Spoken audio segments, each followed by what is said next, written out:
Alléluia. Merci Seigneur. Donc nous allons continuer sur le baptême de Jésus. Nous avions essayé d'étudier hier un peu les aspects du baptême. Donc nous avions vu que il y a la doctrine des baptêmes. Donc il y a 3 types de baptême. Il y a le baptême d'eau, le baptême d'esprit et le baptême de feu. Donc le baptême d'eau et d'esprit, Jésus a dit, si quelqu'un ne naît d'eau et d'esprit, il ne peut voir le royaume. C'est-à-dire pour voir le royaume, pour voir. C'est-à-dire si tu ne nais pas d'eau et d'esprit, tu ne peux pas voir le royaume. Tu peux naître d'eau, mais si tu n'es pas né d'esprit, tu ne verras pas le royaume. Tu peux naître d'esprit, mais si tu n'es pas d'eau, tu ne verras pas le royaume. Pourquoi? Parce que si tu as la possibilité, on te propose le baptême et que tu refuses, en réalité, tu ne verras pas Dieu. Oui, parce qu'il y a des principes que Jésus a établis pour pouvoir accéder au royaume. C'est très important. Donc ici, nous voulions simplement dire que nous avions parlé hier beaucoup plus du baptême de feu qui est lié à la persécution. Et c'est un baptême par lequel tout enfant de Dieu, je dis bien tout enfant de Dieu doit passer. Vous voyez? Parce que bien que Jésus a parlé du baptême d'eau et d'esprit, vous voyez, ça c'est naître de Dieu. Okay? Quand tu nais d'eau et d'esprit, tu nais de Dieu. Parce qu'il y a 2 types de naissance. Il y a la naissance biologique, mais il y a la naissance d'en haut. Lorsque j'accepte Jésus, lorsque je prends le baptême d'eau et d'esprit, je nais d'en haut. Je suis né de Dieu. Vous comprenez? La naissance d'en haut, ce qu'on appelle la nouvelle naissance, c'est le baptême lié à l'eau et à l'esprit. Ok? Ça, nous le connaissons.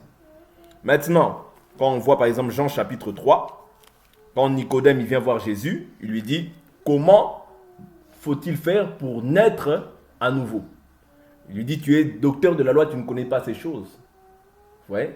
Donc, il dit quoi? Jean chapitre 3, je prends le verset, Jean 3, je prends rapidement. Le verset 5. Jésus lui répondit, en vérité, je te le dis, si un homme ne naît d'eau et d'esprit, il ne peut entrer dans le royaume de Dieu.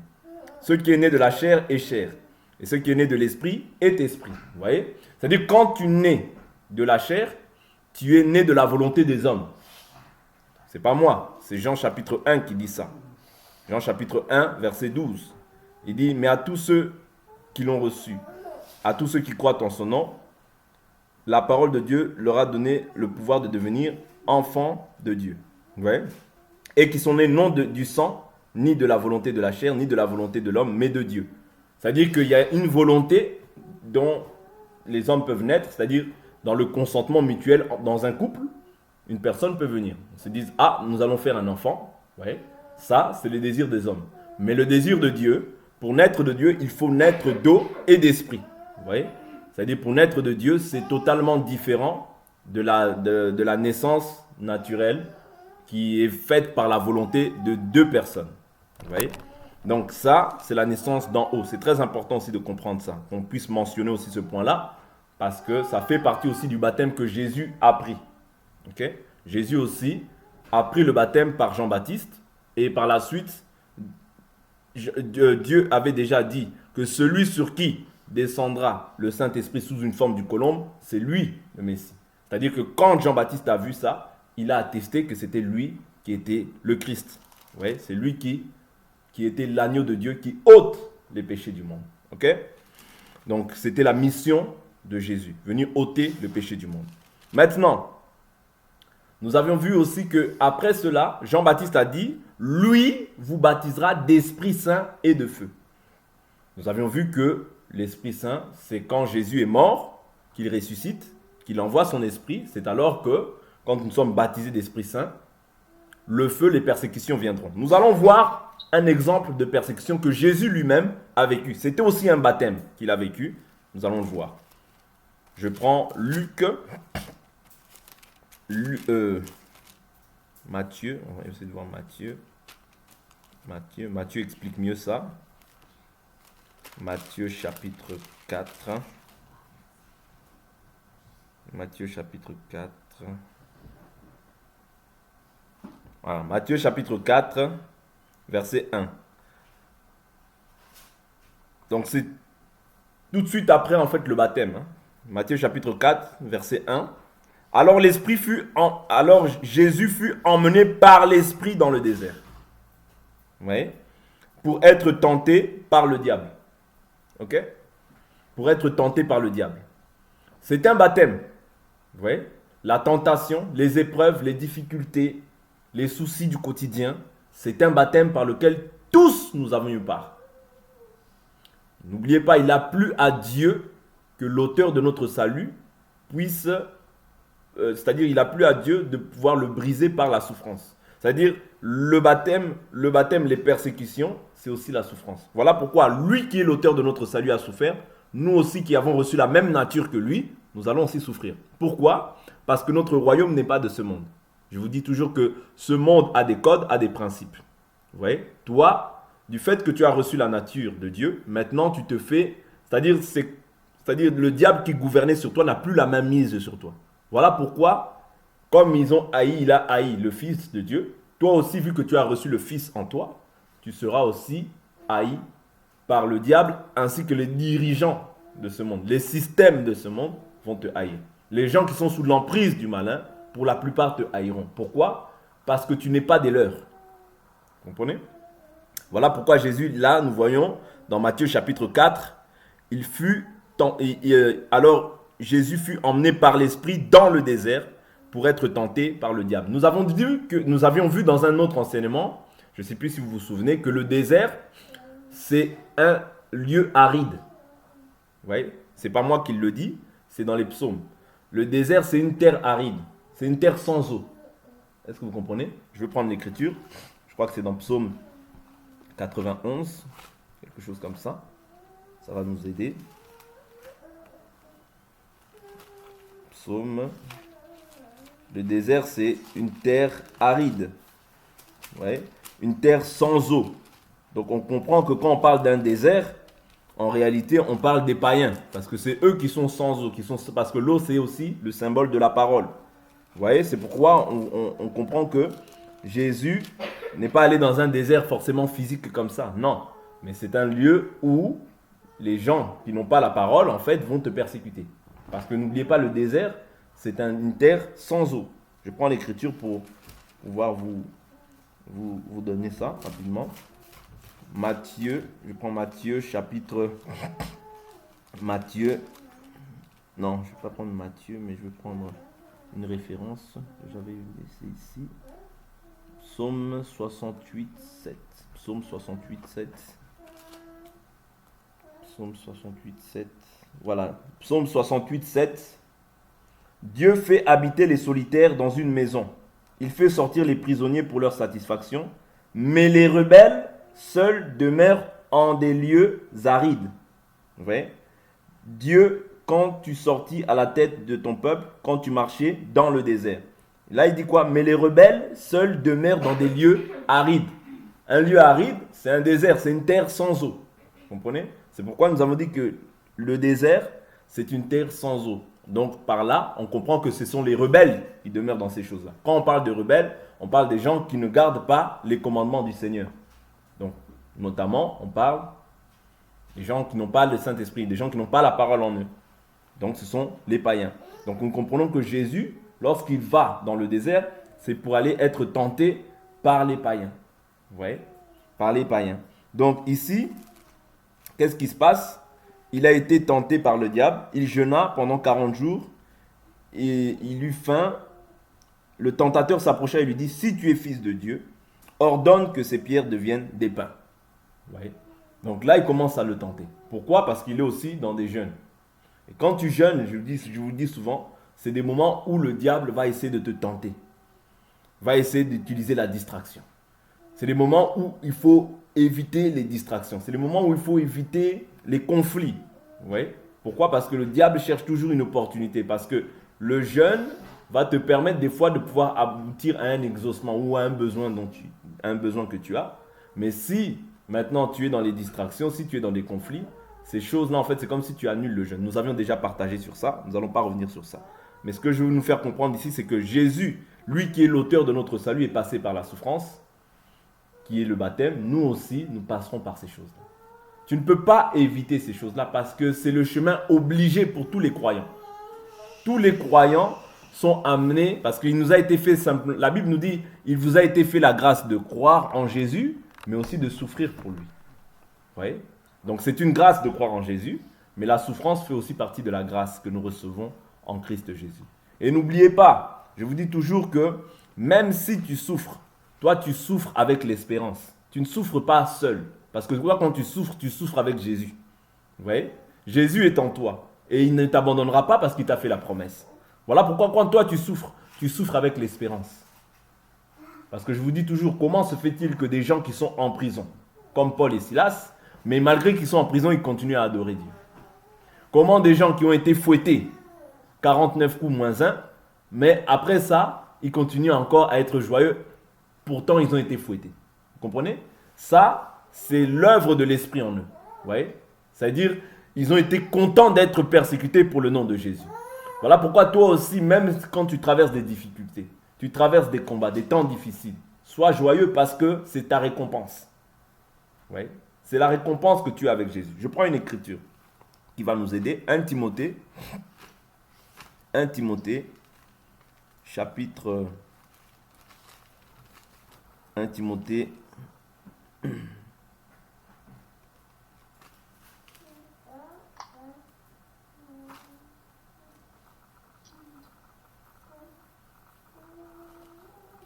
Non, je vais prendre deux écritures dans le livre de Timothée. Je vais prendre d'abord 2 Timothée chapitre 2 verset 11. 2 Timothée chapitre 2 verset... je vais prendre même un peu plus haut, excusez-moi.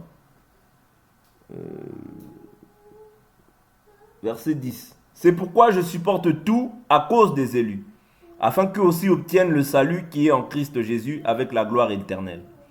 Cette parole est certaine. Si nous sommes morts avec lui, c'est ce dont nous avons partagé aujourd'hui. Si nous sommes morts avec lui, qu'est-ce qui se passera? Nous vivrons aussi avec lui. Vous voyez? Vous voyez, il y a toujours une condition, parce que le si émet une condition. Si nous sommes morts avec lui, qu'est-ce qu'il en suivra? Nous vivrons aussi avec lui. Si nous persévérons, nous régnerons aussi avec lui. Vous voyez? Quand est-ce que nous allons régner? Au temps du règne millénium. Au millénium, nous allons venir régner sur la terre. Vous voyez? Tu vas régner sur la terre, tu vas revenir sur la terre, en réalité. Pour 1000 ans, tu vas régner. Vous voyez? Donc, il dit, si nous le régnons, lui aussi nous régnera. Si nous sommes infidèles, lui demeure fidèle, car il ne peut se régner lui-même. Pourquoi il ne peut se régner? Parce que, comme tu as reçu son Saint-Esprit, le Saint-Esprit, je vous ai dit, c'est le gage de l'héritage. C'est-à-dire, il t'a scellé du Saint-Esprit. Voilà pourquoi, même s'il t'arrive des fois de manifester des faiblesses, ne t'accable pas à outrance. Reconnais ton erreur auprès de Dieu. Dieu est fidèle, plus fidèle que toi, pour pouvoir pardonner tes péchés. Vous voyez? Donc, Dieu est fidèle. Parce que Dieu, il est derrière sa parole pour l'accomplir. Ce qu'il a dit, c'est ses promesses, en fait, qui nous font poursuivre l'espérance. C'est ses promesses. C'est à cause des promesses que nous persévérons. Parce que nous avons les promesses. Si nous n'avions pas les promesses, nous pourrions dire que bon, ce que nous disions là, c'est simplement des fables. Mais nous, c'est les promesses, parce que nous vivons à travers des promesses. Vous voyez? À travers les promesses, nous avons l'espérance. Parce que l'Écriture possède l'espérance. Vous voyez? Voilà pourquoi nous savons que si nous sommes morts avec lui, nous vivrons aussi avec lui. Vous voyez? Nous vivrons éternellement avec lui. Vous voyez? C'est ça notre espérance. Voilà pourquoi ne nous relâchons pas. Parce que les efforts que nous faisons ne sont pas en vain. La Bible nous dit que les efforts que nous faisons ne sont pas en vain. Vous voyez? Quand tu es persécuté pour Jésus, prenons l'Écriture encore. Toujours dans 2 Timothée, chapitre 3, verset 12. L'Écriture nous dit quoi? Tous ceux d'ailleurs qui veulent vivre pieusement en Christ Jésus seront persécutés. Vous voyez? Si tu veux vivre comme tout le monde, tu n'auras pas de souci. Si tu veux vivre comme tout le monde, tu n'auras pas de souci. Mais si tu veux vivre pieusement, c'est-à-dire garder la parole, respecter les règles du Seigneur, ne pas faire comme tout le monde, là tu vas être persécuté. Et quand tu es persécuté, c'est une bénédiction. Parce que la Bible nous dit que si vous êtes persécuté, vous êtes heureux. Vous voyez? Parce que l'Esprit de Christ repose en vous. C'est ça notre joie. Quand tu es persécuté pour le Seigneur, tu es heureux. Quand tu as des choses, des fois, parce que si tu n'es pas persécuté sur cette terre, il y a un problème. Il y a un problème. Ouais. Si on ne rit pas de toi, si les païens ne te rejettent pas, ça veut dire que tu as quelque chose d'eux en toi. Comprenez? Parce que la Bible dit clairement, tous ceux d'ailleurs qui veulent vivre pieusement, la piété c'est quoi? C'est l'observation des règles que le Seigneur et des commandements que le Seigneur nous a donnés pour que nous puissions les mettre en pratique. Ouais. En réalité, quand tu conserves en fait les règles de la piété, tu attestes par là que tu es mort au péché. Est-ce que vous comprenez? Parce que tu observes les commandements du Seigneur. C'est ça qui atteste que réellement, celui-là, il est mort au péché. Quand tu ne fais pas comme tout le monde. Quand tu veux, c'est-à-dire même si tout le monde va à la gauche, toi tu dis non, moi je reste là. Tout le monde va à la droite, non, moi je reste là. Parce que c'est là que, c'est-à-dire, c'est là que Dieu m'attend. C'est là que Dieu, c'est-à-dire je demeure dans la parole de Dieu. Ouais. Je ne fais pas comme tout le monde, parce que moi je ne suis pas du monde. Ouais. Je suis mort au monde pour vivre maintenant pour un nouveau maître. Je ne suis plus sous l'emprise de mon ancien maître, j'ai été racheté. Quand tu as été racheté, tu n'appartiens plus à l'ancien maître. Voilà pourquoi on ne peut pas retrouver les caractères que tu avais chez l'ancien maître, chez le nouveau. Non. Vous comprenez? Ça veut dire que la nature du vieil homme est morte. C'est pourquoi il est très important de comprendre que si tu vis pieusement, tu seras obligatoirement persécuté. Mais la Bible nous dit quoi? Mais les hommes méchants et imposteurs. Qui sont les imposteurs? Les gens qui disent Jésus dans la bouche, mais qui en réalité ne marchent pas conformément à la volonté de Dieu. Ce sont des imposteurs, ce sont des méchants en réalité. Vous voyez? Parce que quand toi tu dis Jésus, Jésus dans la bouche, et que en réalité tu ne pratiques pas cette chose-là, tu es un imposteur. Vous voyez? Tu es un imposteur. Et aujourd'hui, il y a beaucoup d'imposteurs. Mais nous devons faire la différence. Vous voyez? Nous devons être cette lumière qui brille dans les ténèbres. Nous devons refuser toute forme de compromission qui est mauvaise, afin que Dieu soit glorifié. Ouais. Donc la Bible nous dit, mais les hommes méchants et imposteurs avanceront toujours plus dans le mal, égarant les autres et égarés eux-mêmes. Ouais. Ça veut dire que quand tu égares les autres, c'est que toi-même tu es déjà égaré. Parce qu'il y a une voie qui est sainte, mais il y a une voie qui n'est pas sainte. Comme il y a l'esprit de la vérité et il y a l'esprit de l'erreur. Je prends une écriture. Nous allons voir ça. Allons rapidement dans le livre de 1 Jean. Le livre de 1 Jean, ça va nous aider. Le livre de 1 Jean, ça va nous aider. Je prends 1 Jean 4.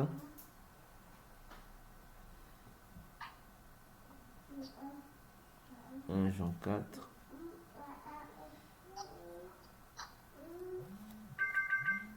1 Jean 4. 1 Jean 4. Je prends le verset.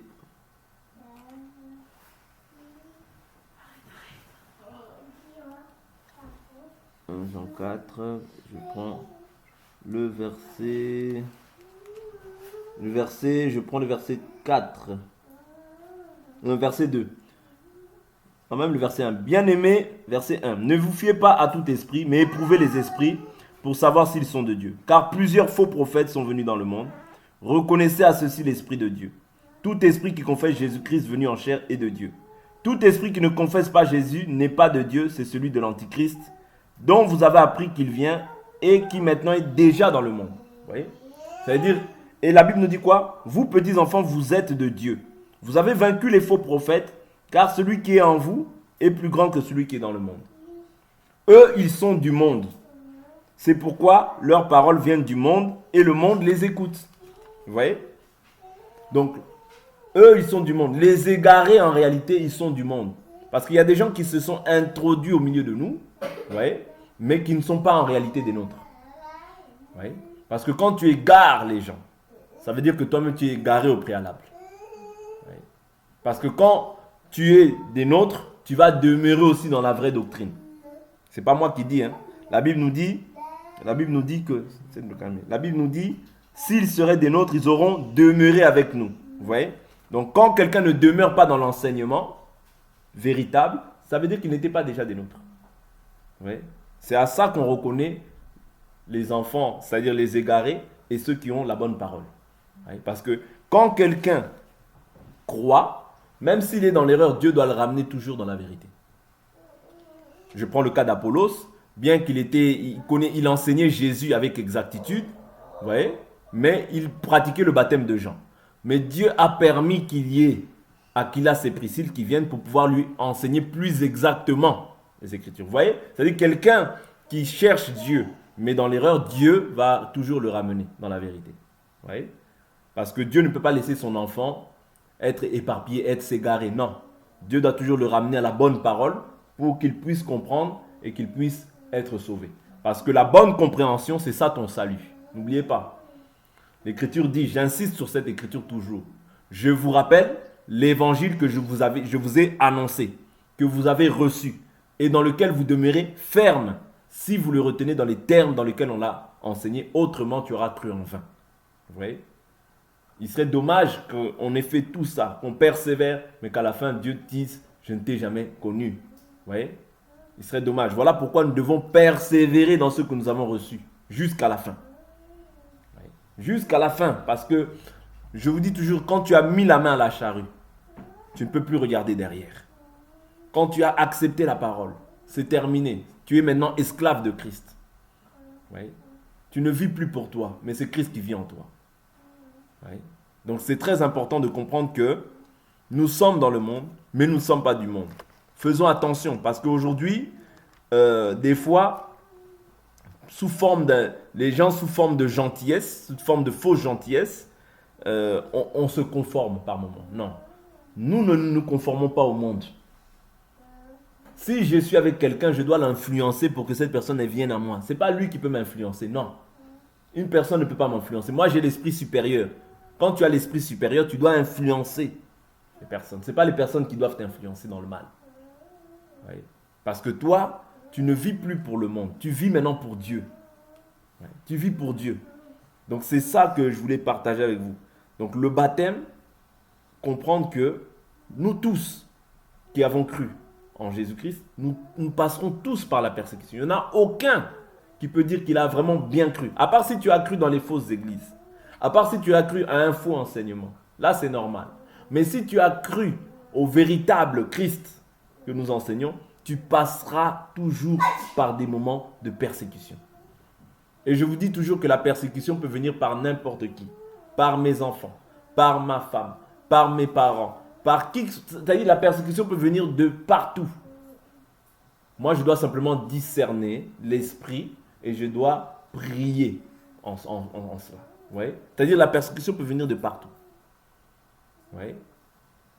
Donc, soyons prêts.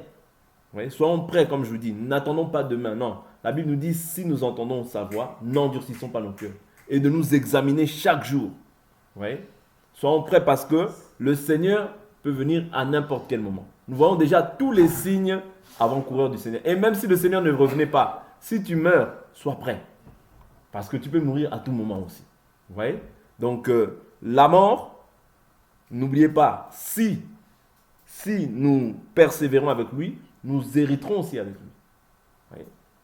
Parce qu'il y a une persévérance aussi que l'homme doit manifester. La persévérance. Vous voyez? Et la persévérance nous donnera toujours la victoire dans toutes les épreuves. N'oubliez pas ça. Vous voyez? Ce sont des éléments qu'on oublie avec le temps. Voilà pourquoi on se rappelle tous les jours ces choses-là, afin que personne ne s'endurcisse par la séduction du péché. Parce que le péché, qu'est-ce qu'il veut faire? Il veut faire naître encore en toi l'homme qui était déjà enterré. L'homme ancien. Vous voyez? L'homme ancien, c'est ça que le péché veut faire en toi. C'est-à-dire le péché veut faire renaître l'homme ancien en toi. Mais toi, maintenant, tu dois prendre des décisions par rapport à cela. Vous voyez? Parce que la Bible nous dit, dans le livre de 2 Corinthiens 4, Corinthiens, je prends une écriture rapidement et on va s'arrêter là. Je prends une écriture rapidement et on va s'arrêter là. C'est 2 Corinthiens 3, 2 Corinthiens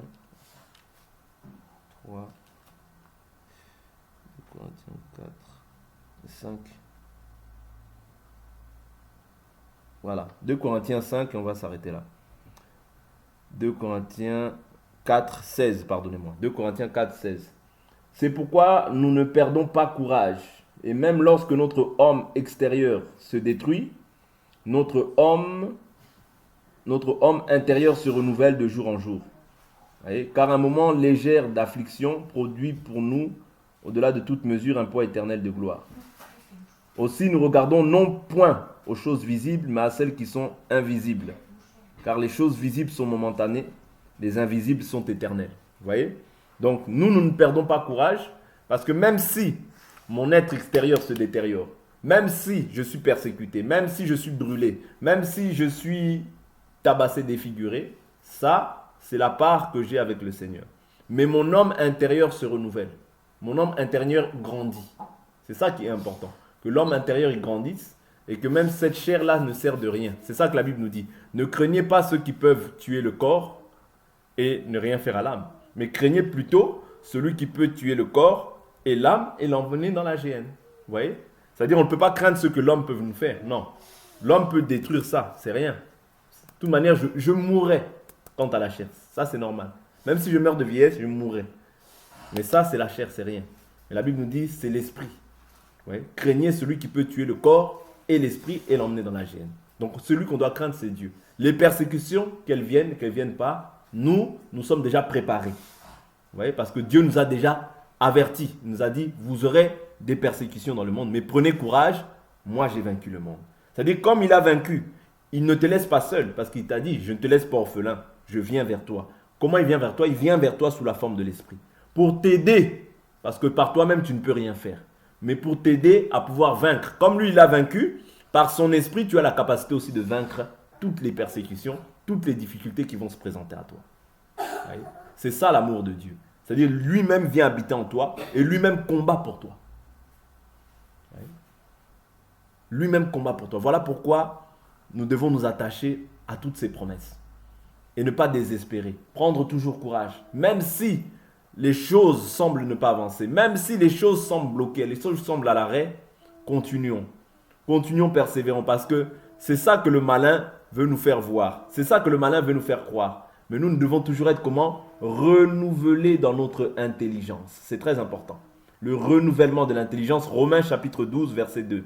Ouais. Soyez transformés par le renouvellement de l'intelligence afin de discerner quelle est la volonté de Dieu, ce qui est bon, agréable et parfait. C'est ça qu'on doit faire.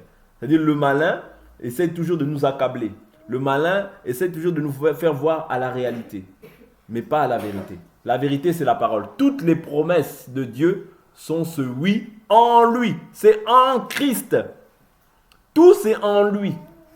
La délivrance, c'est en lui. La bénédiction, c'est en lui. La joie, c'est en lui. Le repos, c'est en lui. Le secours, c'est en lui. Tout est en lui. Oui.